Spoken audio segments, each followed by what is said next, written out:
Content warning. This episode of Will It Homestuck contains spoilers for Infinity Train Season 1. This just in, class-specting made my girlfriend divorce me. Don't ever class-spect.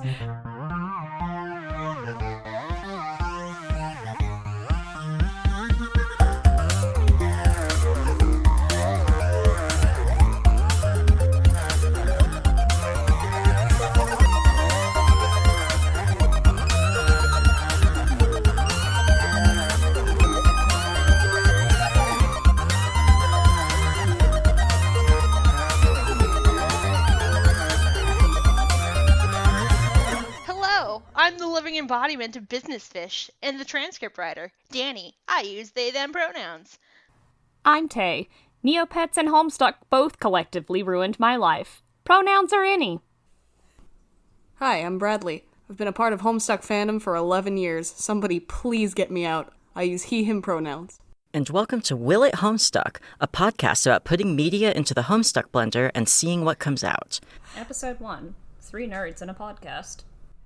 The Infinity Train Trio, and speaking so, that's what we're on today. Is Infinity Train. We should introduce it like title drop. Introduce it like what's it called? Those TV shows for children. Yes. The word of the day is train, like Infinity Train. The word of the day is buckets. Yay, buckets. Please no. No. Bring us back to 2012 Homestuck. Podcast canceled. Oh, it's been a good ride. We had fun while it lasted. We all just shake hands. All right, Bradley, Danni, Tay, Danni, Cranston, Danni. Brad! Nice to know you. Immediately the podcast is now over. Okay. What is Homestuck? How far back do you want to go? Do we have to tell everyone what Homestuck is? Since the dawn of time, there was Homestuck. A young man stands in his bedroom. Maybe we should start off with a question. Like, What I is see here in your Homestuck? notes, just in the beginning, I'm not looking at anything else. Oh yeah, see, I started off my whole thing with a question, and that's because when I was first told about Infinity Train, right? I saw it online that somebody had said that it was a lot like Homestuck. And I remember thinking that going into it, and as I was watching these episodes, I was thinking, how is this like Homestuck? I don't see it, you know? But it wasn't until the very, very end that it kind of hit me that the way that it treats its characters, kind of their arcs and that personal narrative journey that they take is so very Homestuck. I was looking more at, I guess, the actual setting itself, trying to find similarities, but in reality, it's within the characters, which is about the most Homestuck thing that I can think of. I mean, that's exactly how Homestuck itself operates, is character personalities come first. Yeah, I mean, you and I were discussing that prior to recording, talking about how it differs from a lot of things in that, yes, there is a story, but that's not what you're there for. You're there for the character's journey, not for the narrative that it's trying to tell. Yeah. That's why it's so non-linear, because it's mostly focusing on characters rather than the actual events that are happening. And that's kind of how this show is, so I can completely see the comparison. It's absolutely fair, and it might not be on a surface level, but it's definitely there. Yeah. It's basically a character goes into strange land and has to complete a journey to grow as a person, which is pretty Homestuck. Yeah. Yeah, most definitely. Sprinkle a dash of trauma on there, and there you go. There you go. Lots Delicious. of consorts and denizens and all that sort of stuff. Which there definitely are consorts and denizens, but we'll get to that. I'll get to that. So, I think we should start off with going down the list here. So, we're class-backing everybody. I assume we're going to start off with our main girl. Wait, before we do that,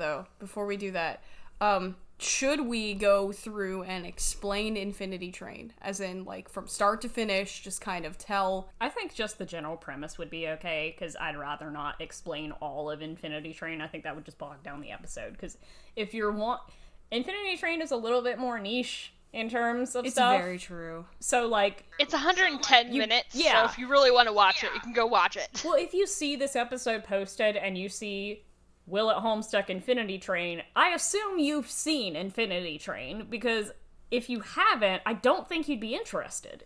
Yeah. So, Okay, well, let's preface this by saying, if you want to see Infinity Train, watch it. It's not very long. We're not going to do an entire intro where we talk about the entirety of Infinity Train from start to finish, but it's only 110 minutes, so go watch it. It's great. Fantastic show. We should probably talk about the characters we want to class-spect first, though. Yes, I figure, here's the ones that I ended up class-specting, and I mentioned this to both of you, so I don't know which ones you guys did, which ones you didn't. Just because I was the first person to get done, I think. yeah, overachiever. Since I just finished the notes, 10 minutes ago, I did their class-spect. I didn't do their moons, I didn't do their planets, I just did their class-spect. And we're gonna go on from there. Okay, you know what? That's fine. Yeah. So the characters that we're going to be class-specting, as in the ones that I picked to class-spect, are Tulip, 1-1, just, I don't know if you guys did Sad One and Glad One separately, but I did. Mm-hmm. And one of them both together. Then Atticus, the cat, Amelia, and I even did Randall as a joke, just, for funsies. Yeah, I did all those, and then I did one of the train. Just because The train itself. The train is more of a concept, but it's still the journey that it takes you on definitely is a concept that is class-spectable. Yeah, that's fair. Yeah. The train itself, I would compare a lot to Skaya in the fact that it seems to almost have a will of its own. Yeah, that's kind of the same kind of vibe that I started with in my narrative. And as far as class-specting, I mainly focused on Tulip and Amelia, and then 1-1 more of as a joke, because I have a different role in mind for 1-1 than something that's class-spected. Yeah, I think the only one that I actually would class-spect are Amelia and Tulip, because everyone else, I think, is more of a consort role than actual role in a Sky-like world. The entire way I'd compare it to Homestuck is instead of going on and creating a new land, this takes a character and it puts them through trials, and then it comes out the other side, God-tiered, pretty much. Yeah, most definitely. You could absolutely compare it to going God tier at the end. Yeah. Rather than completing the game, just going God tier. Yeah. Or even completing the game, but, I mean, if the idea of the train is to go through your journey and escape the train, I mean, more or less that's kind of the same as the game. Everybody kind of wants out once it's started. Yeah, it's more of you're going through trials than you're actually going through a game. It's like a demo mode. Yeah. Alright, so since we all do definitely have Tulip, I guess we should start with her. She is our main girl, so who wants to go first? I think Brad should take this one. Alright, this was Okay. your idea anyway, so All the right. torch has been passed. Actually, you lit the torch, so... Yeah, I am actually the one who suggested this episode because I immediately was just caught with the brain worms and went, oh my god, I need to do an Infinity Train episode right now. And we're gonna do our season 2 and season 3, or book 2 and book 3 eventually. Yes, we will. So let's see. So for my idea for Tulip, she's definitely an active player, no question. Mm-hmm. I put her down as Maid of Light. No, shut up, really? Yes, I did. Why? No reason!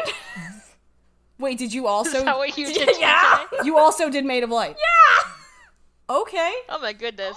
Well, that makes things a lot easier. Well, we both have the same brain anyway, I guess, so...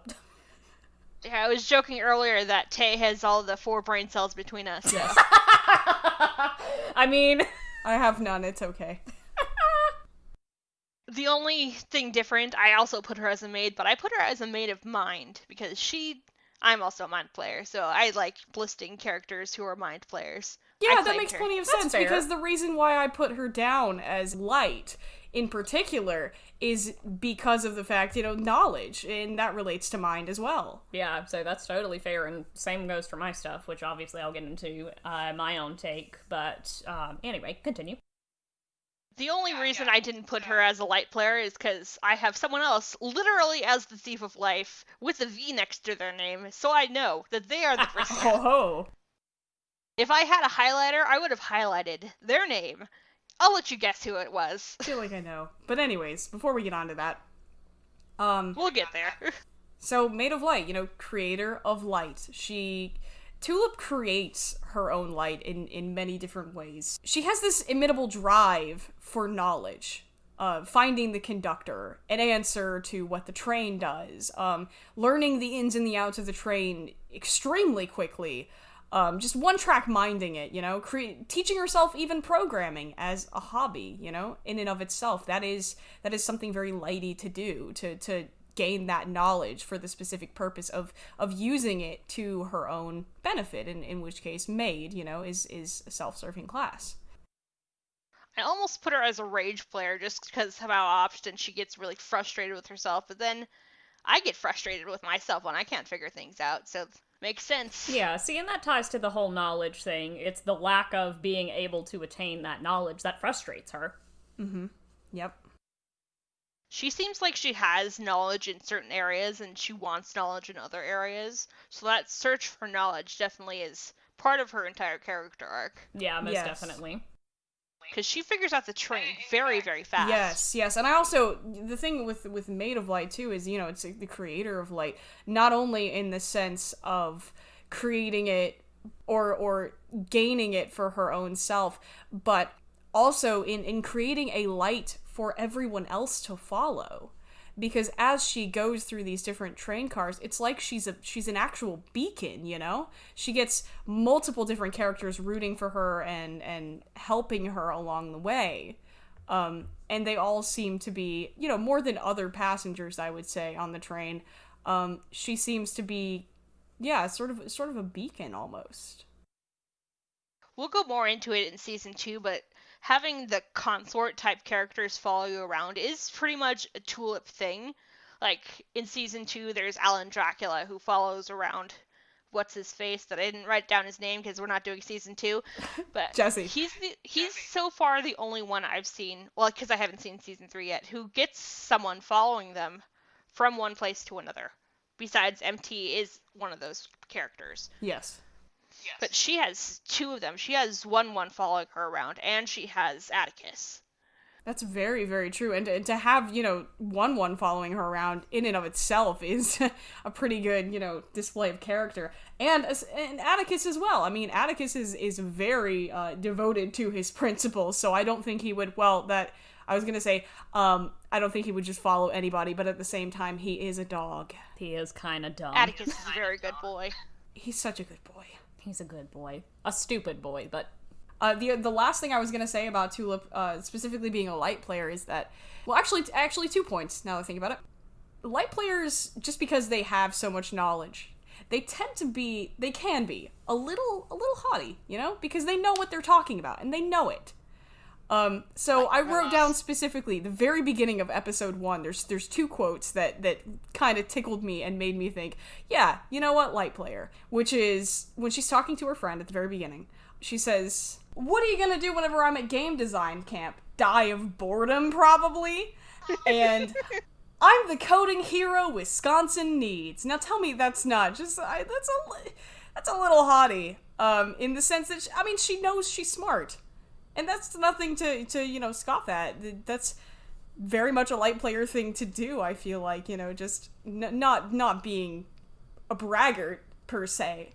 But she has confidence. Yeah, knowing that she's got it. She's got it on lock. I think it's amusing that she says she has sophisticated palates. Like, just because you eat raw onions doesn't mean you have a sophisticated palate, Tulip.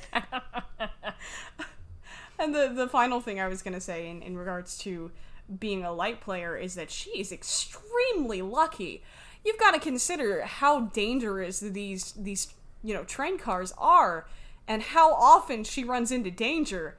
And yet she manages to get all the way up to the front of the train without getting grievously injured at all during the process. It's a miracle. All things considered, I think she's Maid of Light. That was my take. Yeah, I'd say that's fairly lucky. Yeah, I did have the same class spec for Tulip, Maid of Light. Light for the same reasons. Maid for just the fact that she has so much agency, and the fact that she ties the whole knowledge thing into, if there isn't a solution, she makes a solution. Mm-hmm. She will make it happen. And of course, again, the programming thing as well. But something else, too, that was very Light related for me was that it seems like Light players, aside from liking to learn usually, they tend to just have a comfort in knowledge. Like, knowing things just makes them feel better.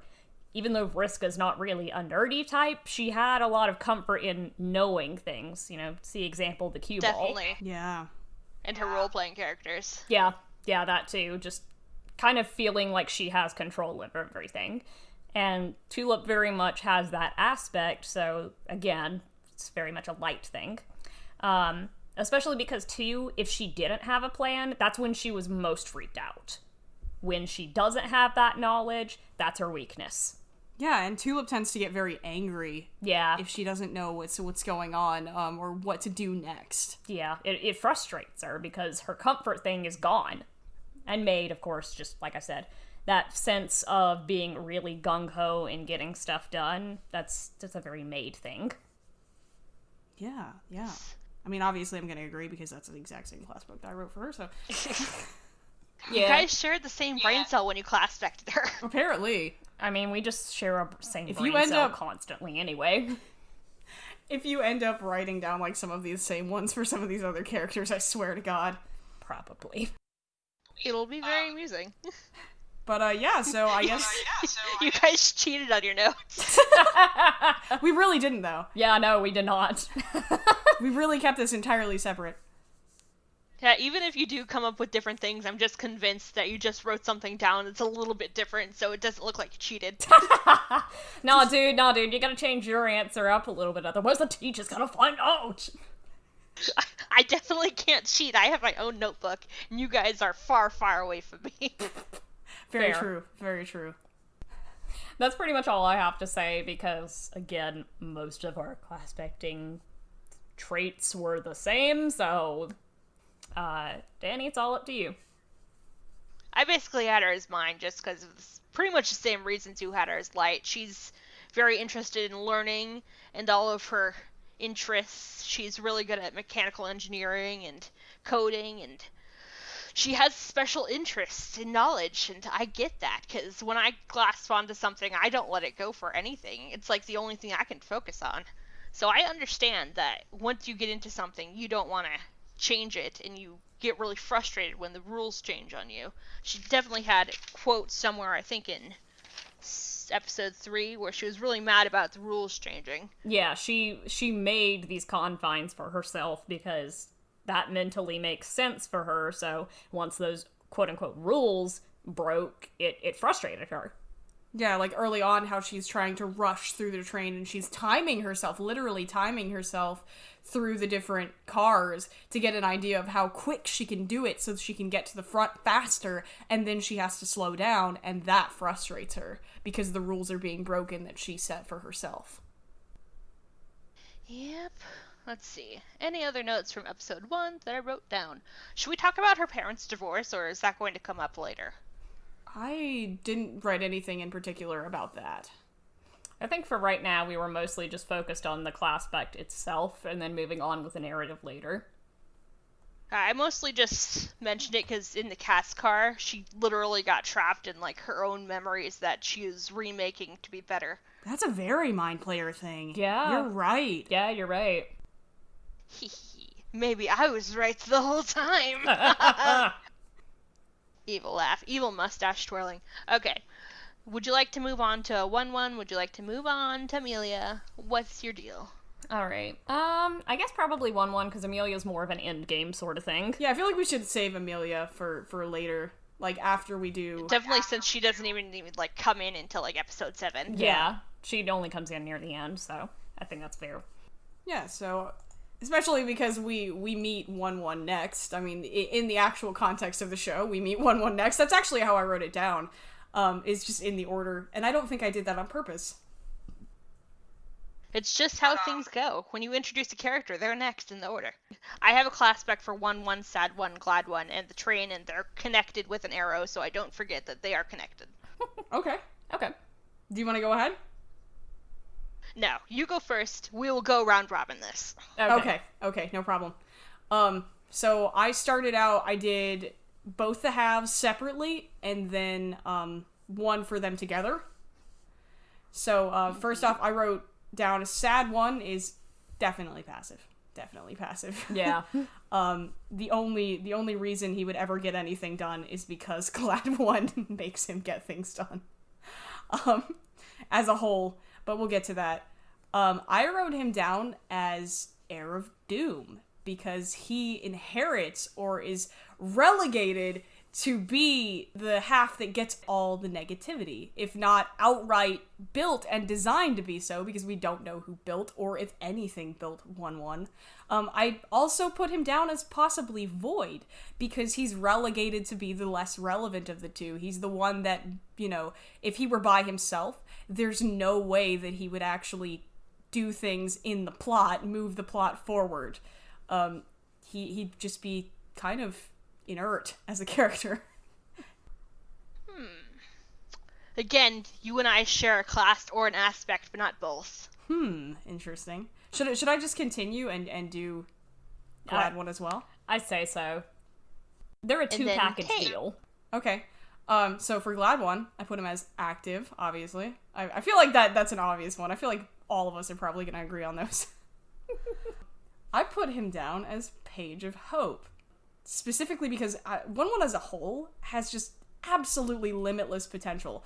But given that Sad 1 is not going to do anything, really, it would fall on Glad 1.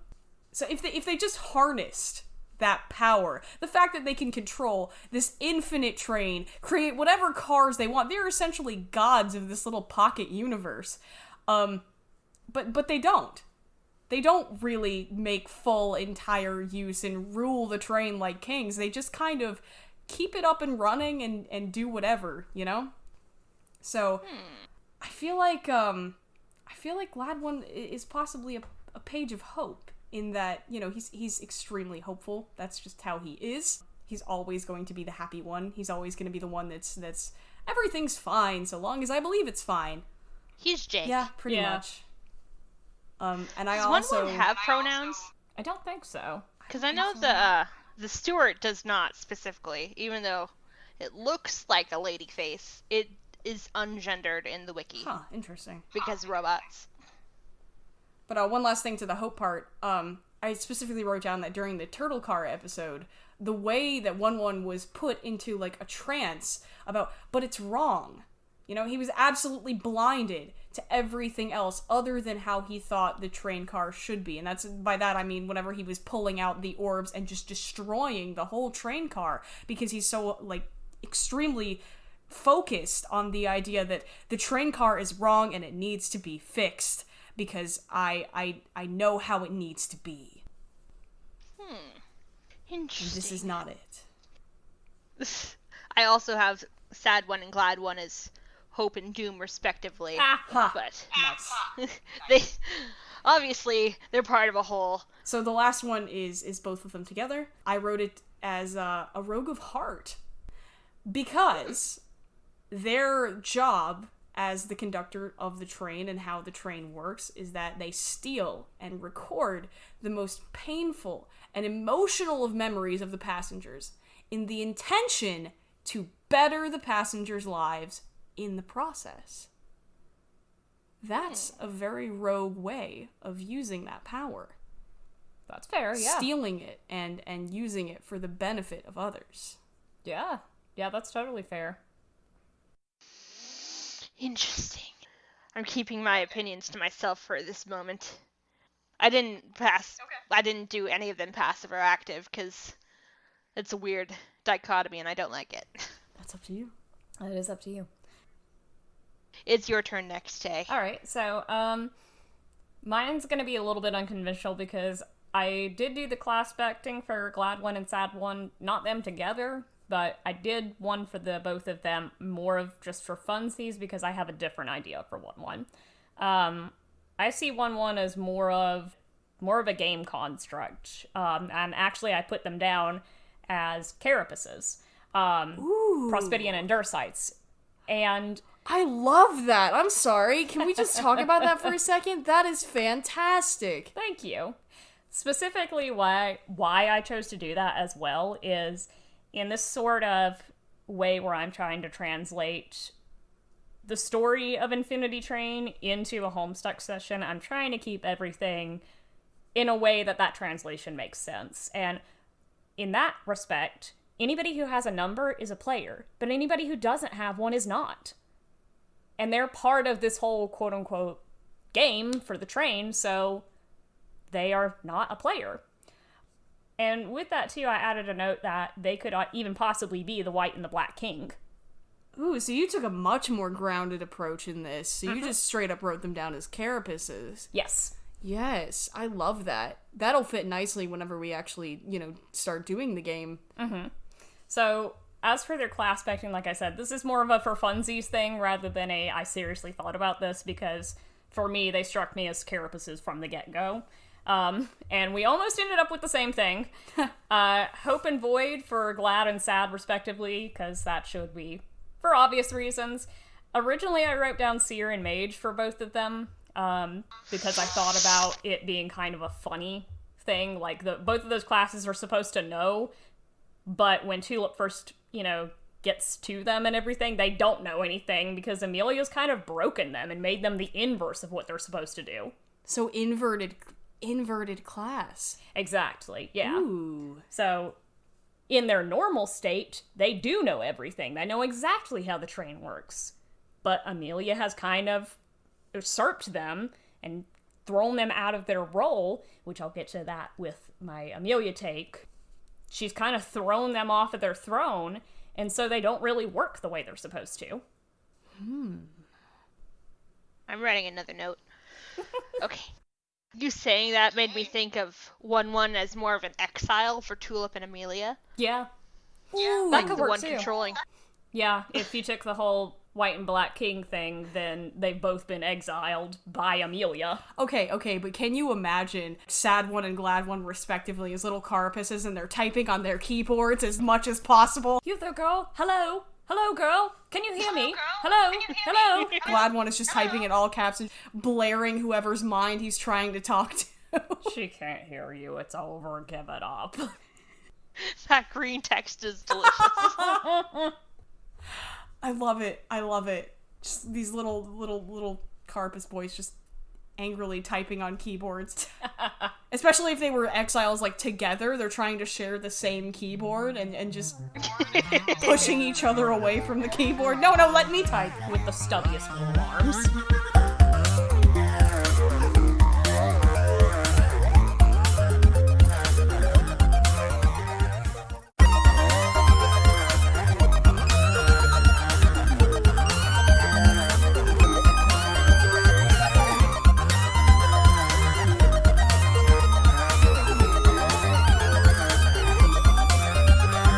I put Glad One and Sad One as both mages of hope and doom, but together I have them as Heir of Blood. Ooh. Because blood is all about connections, Yeah. and the first thing that 1-1 does is he connects to Tulip and he starts following her around. And it's connected to the train, which I put as Lord of Heart, because Heart is all about knowing the self. And I had a tangent to go on about the self and how the train wouldn't let you off until you bettered yourself. And Lord is all about controlling yourself as you do. But the Heir of Blood, I put as Heir of Blood because heirs, they usually are controlled by their aspect before they get to learn how it works. And the first thing he can do is he connects to people. That's his job. So he learns what people are like and he connects to them. That's how he gives them their number, and that's how he works himself on the train. Yeah, he's kind of ruled by that aspect of, I need to make a connection with this person Are you before my I mother? can before he can help them. The first thing he does is quote Doctor Who. That's just how he is. That's perfect. And that really does work with his class journey. Yeah, true that. Not understanding that aspect of being driven by it and then eventually learning that he can, in fact, control it. I love that. And I like the halves being hope and doom because that's like the dichotomy of a human. So, altogether, they'd be like a whole person. It's the duality of man. Alright, so we all had side characters that we don't all share in each of our things, and we kind of agreed that Amelia should be saved for last, so maybe a section for side characters? Yeah, I did like all of them. Yeah. Just because I didn't even think about it as, you know, they have to be human to take part of the session. I just thought about, okay, well, you know what? There could be a dog in the session. Who cares, right? So, a dog and a cat as players? Who's to say they can't? Hey, the dog and the cat is, sprites. They're sprites. There you go. I actually did consider that. Yeah. I did give them class specs regardless. Yeah, I gave everyone class specs because I love class specs. I don't think anyone but Tulip is a player, though, and Amelia. I mean, you would hope we all like class specs here. I mean, we're doing a podcast on it. You'd pray. Just like Sad One, we do things we don't like. Oh, another thing. Sad One. He's like the robot from Hitchhiker's Guide to the Galaxy. Martin. Yes, Yeah. he is. You're right. He even has the same little eye visor. I wonder if that was a direct little Could be. nod to them. Possibly. I mean, a lot of this whole show was connected to the adventures of Mark Twain, so... yeah. But anyways, to get back on it, for my side characters, I did, first off, Atticus. I put him down as Knight of Blood. Yes, I know that's Carket Vantis, okay? I know that. Carket. But... I mean, he yells a lot. Specifically, I mean, noble Yeah. class, right? So... that makes sense. He's the king of Corginia. Noble class. Gotta be. Knight. Blood. He leads an entire kingdom of just such sweet little idiot dogs. Even though he himself, you know, is a dumb dog. But he's just so focused on doing anything and everything for his kingdom, for the others around him. When he meets King Aloysius, the Turtle King, he quickly and easily becomes comrades with him, no problem. And in fact, later on in the series, you will see, I think this is book 3, but I mean, it's not really that much of a spoiler. You see corgis in the turtle car, which means that those relations have only been bettered over time. Definitely a blood thing. Yeah. Did you do Atticus, Danni? Yes, I did. And I put him, I don't remember why I did this, but I made him a Sylph of Breath. Mostly because Breath players, they're natural leaders. They're really easy to follow. And Atticus is a very good boy, and Breath players are very good boys. He's a leader boy for sure. Yes. Yeah. And he's also kind of like, he's not very like on top of things, but he's just very like going with the flow, and it's like, I just met this girl, I'm gonna follow her around. That is very true. Yeah, that's true. To be a king, he really did just kind of drop everything the moment he met somebody that he thought he could follow them, didn't he? That sure is making your own way. She told him to go outside, and he did. It's a very good boy. It's a very good boy. Outside, you wanna go outside? Yeah. I don't remember why I made him Sylph, but I definitely peg him as a Breath player. Yeah, no, I think that fits. Yeah. It's the opposite of Blood, but like, we're in the same vein. We almost share the brain cell. Vein, Almost. just like blood is stored in. Amazing. The love is stored in the dog. As the very important Baha men used to say, who let the dogs out? Please. Okay, Randall, and then we'll go back to main characters like the cat and Amelia. Okay. Well, I don't have a cat, so... It's fine. We'll do the cat for you. Okay, we'll do the cat.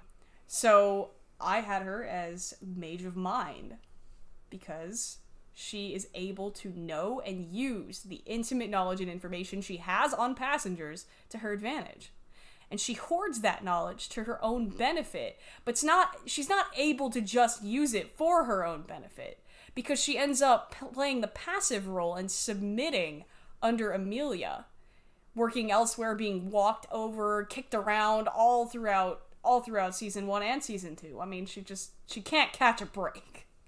She's constantly using her power, her agency, I should say, for other characters. Rather than herself, yeah. It is for herself in a roundabout way, because she just doesn't want to be kicked. Yes. But for the most part, she is acting in others' interest. Yeah. And being mage, I mean, you know your aspect, both the good and the bad. She's very good at using those mind abilities, but at the same time, they are a detriment to her because she's very good at it. That means other characters take advantage of her. Yeah.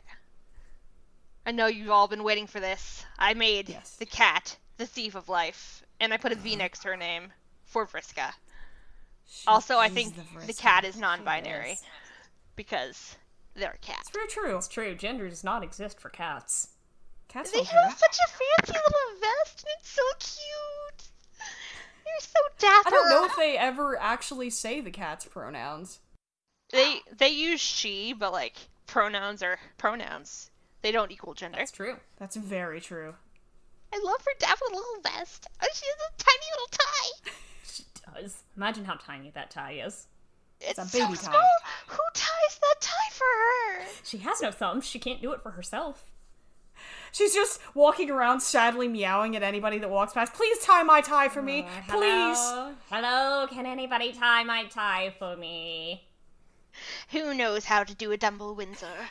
Anybody on this train know how to do a Windsor knot? Conductor, please, if I'm to work for you, I need to have my tie tied. Don't you pilot a ship? I don't have thumbs! What part of that don't you understand? How am I supposed to look dapper and look presentable if I don't have my tie? I must look professional. Okay, another thing that reminded her of a thief of life for me and the Vriska is her room is full of collectibles, things that she's just stolen from other characters. That is kind of our whole shtick is I take. And in season 2, we see her in I think the gambling car or the fair car or something, but she's playing games of chance with her as the winner, and she's giving out the prizes. So that struck me as very life-based. Yeah. I found the quote, episode 10, the last thing the cat says in season 1, I always do the right thing. Oh, that's so Vriska, Oh yeah. god, yeah, you're right. I did it. I Vriska'd the Vriska. Yeah, you did. Cat Vriska. That is the cat. She's the Vriska, and she's also non-binary. I mean, what are cats too, if not, in many pieces of media, not related to luck? I mean. And Jaspros, she's like, I don't care about gender. I was a boy cat, and now I'm a girl human. Gender is dumb. Gender is abolished. Thank you for coming to my TED Talk. The cat has now abolished gender forever. The cat says trans rights. Okay. Do we have any other? Yeah, Randall. Yeah, Randall. Okay. The Randall. I only wrote down his class spect and 2 lines to explain why this is the class spect that I gave him. I'm ready. Sliff of hope. And the 2 lines are, believe in the donut holer. Anything can be a donut. Yeah. It's very dead set. Okay, I wrote him as a page of life, because pages are all about, like, they're skippy. They got some gumption. Yeah. Yep. They're pretty much really easily manipulated. Yeah, that's very true. Yeah. Life, I'm thinking mostly because he's made of water. He's literally made of water. Well, and he also has created his business. He creates more Randalls all the time. Yeah, that's true. That's the page powers. He didn't know he could do that, and suddenly there's a million little Randalls, and he made the cat crash. And that was very unlucky for her. Hello, I'm Randall. This is my son, Randall Jr. So, for my one and only side character, I have MT, because even though MT has a bigger role in season 2, she does have a role in season 1.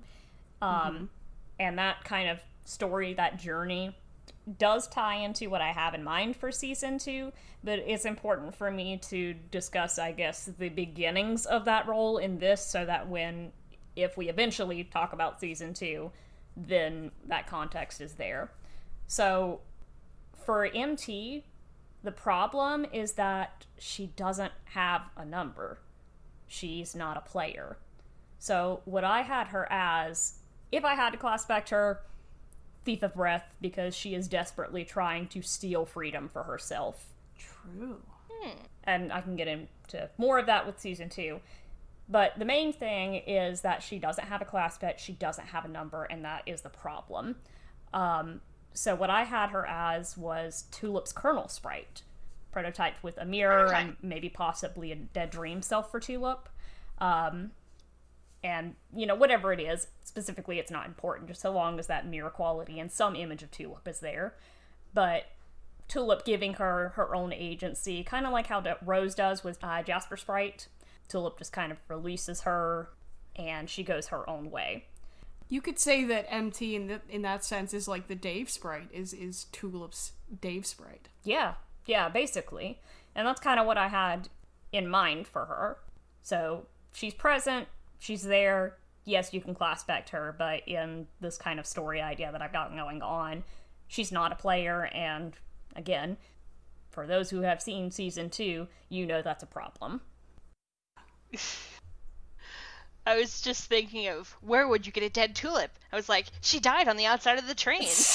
Oh! When the Gamzee attacked her for the first time, yeah, she just died there. Yeah. That's it. Oh, that's unfortunate.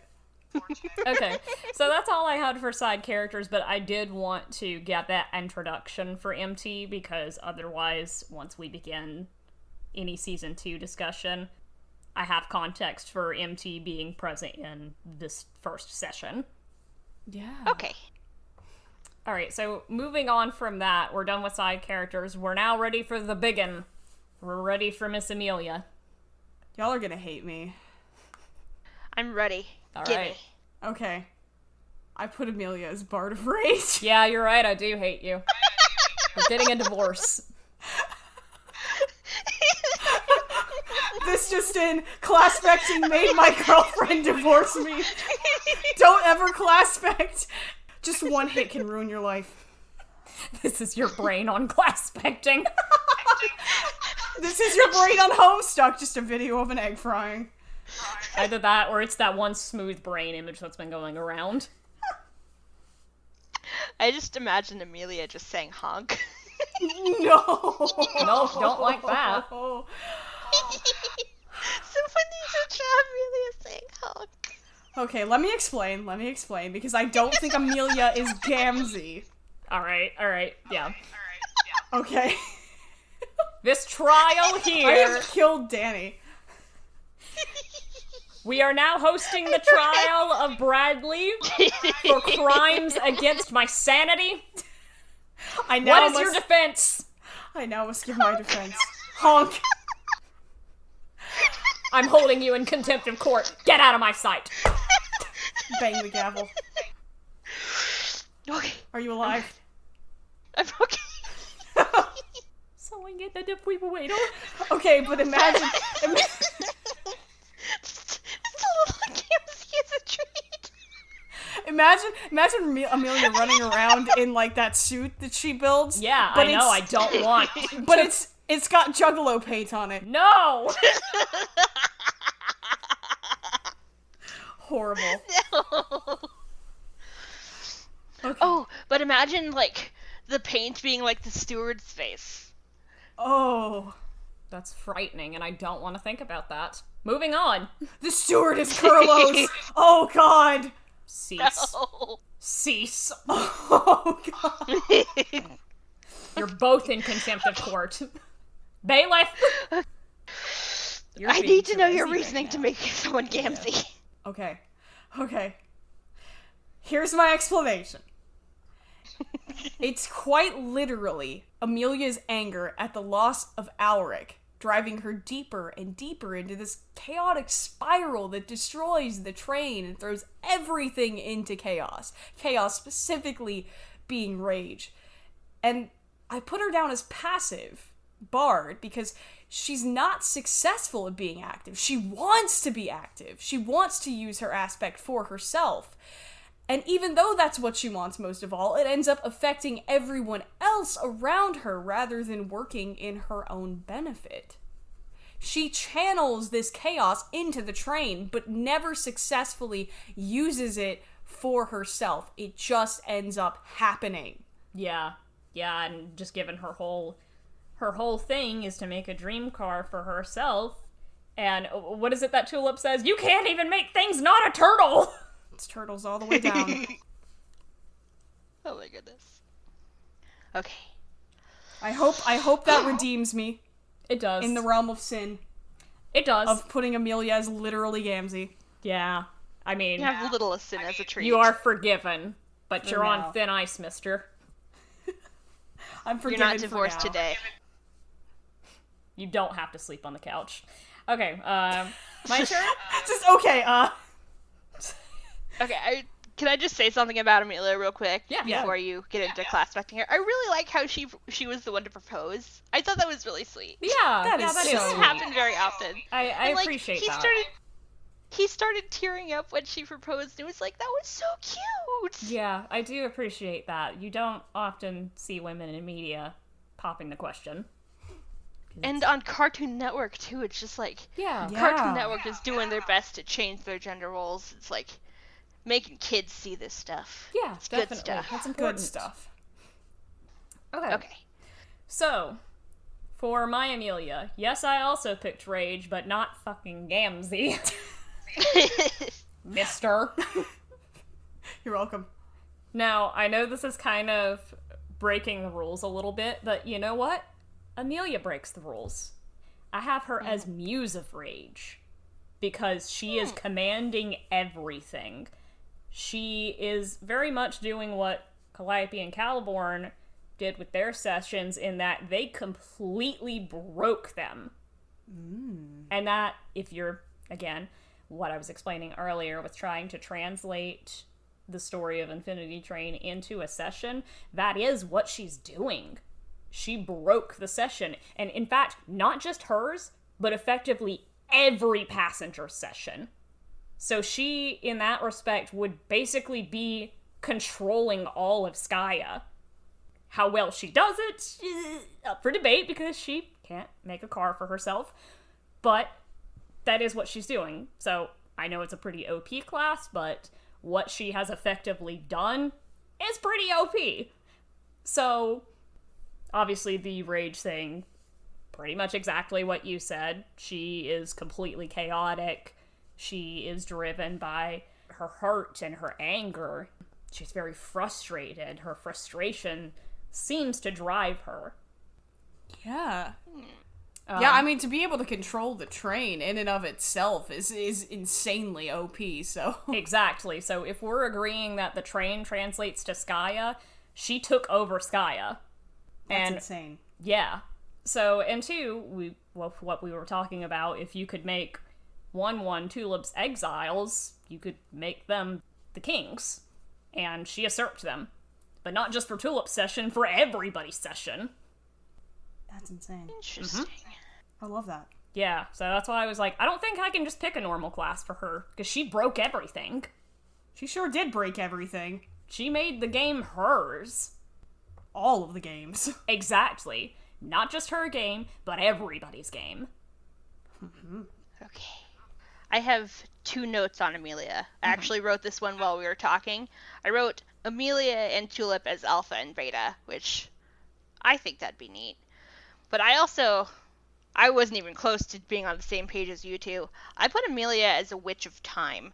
And the reason behind that is because she's trying to change time for her own benefit. And in doing so, I think in the context of the Infinity Train as Skya, not as a Suburb or Subgrub session, but as an actual Skya mini, the point of the game is to change. And she, unable to get off the train, never god tiers, so she cannot realize her true self and change time. Yeah, you're right. Yeah. Very much what she is her goal is she is stuck in the past. She wants to go back. She cannot move on. Yeah. Yes, those are my notes. There's probably more on the actual but yeah, that's my idea behind her. Just her inability to move on is interrupting her ability to become her god to herself. Absolutely. And if this were a session of her own that she initiated, then hers would have to be a null one, because she can't win. Yeah. There's no end to it. And she tells Tulip, "You got your exit. What are you still doing on the train?" Because she doesn't understand why you wouldn't move on with your life if you could. Because she essentially cannot move on herself. Because she's stuck where she is. She can never realize her potential until she can move on from her traumatic past. But in doing so, she is completely stuck. She will not continue forward until she gets over that hurdle. And she can't. I mean, she's been on the train for 33 years, I think, canonically. Yeah. Yeah. It's a long time. So it's essentially like she's stuck in a null session filled with, you could say, skeleton turtles. Just skeletons of her past and turtles. Yeah. Because obviously she can't escape the turtles. Tulip is on the train for months. Amelia said, "You've been bothering my steward for months." It's like, Tulip doesn't even realize how long she's been on the train. But she's been on there for 33 years, and she just doesn't even realize it, because she's so stuck in her trying to make her perfect Ulrich utopia and she can't even do it without doing it with turtles. She wants to be a creator of life. Yeah. Yeah. But she's not. She can't be. Unfortunate. So it would be really cool to make her master class, but she can't even move on from her one thing. She's broken her game so bad. She can't do it. That's all the characters I wrote down. I think we have been talking for an hour and 16 minutes, which is longer than season 1 actually goes on. That's incredible. Anyway, do we have an outro? Do you think of anything? The cat did nothing wrong. The cat kind of didn't do anything wrong, did she, though? I mean, she tried her best. I don't blame her. Yeah, technically not at Tulip at first. I mean, yeah, she wanted to take 1-1, but, like, that wasn't gonna stop Tulip from being able to get off the train. Well, consider that she wanted to take 1-1 because she was being manipulated by outside forces to do so. Yeah, I mean, she very much was just trying to save her own skin, and, like, that there's nothing wrong with protecting your own life. That's very Vriska. Spider-Mom. I also put her as a non-binary lesbian, so... Nice. She's a non-binary lesbian. I've claimed her. You can't tell me that cat is straight. That cat is not straight. Not with a tie like that. Not with a little tiny tie and vest like that. Not with that sort of gumption in her voice. Gumption. She said that's litter under the box. She also has a nude cat painting in her room. Does she? Yes. It's one of the things that zooms in on. It's like a white tiger, and it's posed like the one where you're, like, reaching out to touch God. Oh, Adam and God, yeah. Oh my god. That's incredible. Is there anything that we need to say at the end? I feel like we just, we class-backed Amelia and then just derailed instantly. We derailed this train! We kept going with it like a train wreck. Oh! Closing thoughts, I guess. What do we got? Big monster, tiny key. I'm trying to think of anything. No thoughts, head empty. We were talking about doing a secondary episode for book 1, so maybe possibly look forward to that. Exciting! That, I think, is a closer for us. Next time you see us or hear from us, we'll be handling that. Yeah. Well, next time you hear from me, I'm going to be in the Jessica Jones episode, so I will see you guys when I see you. Wonk. Okay, the cat did nothing wrong. End statement. Goodbye. Goodbye. Goodbye, all.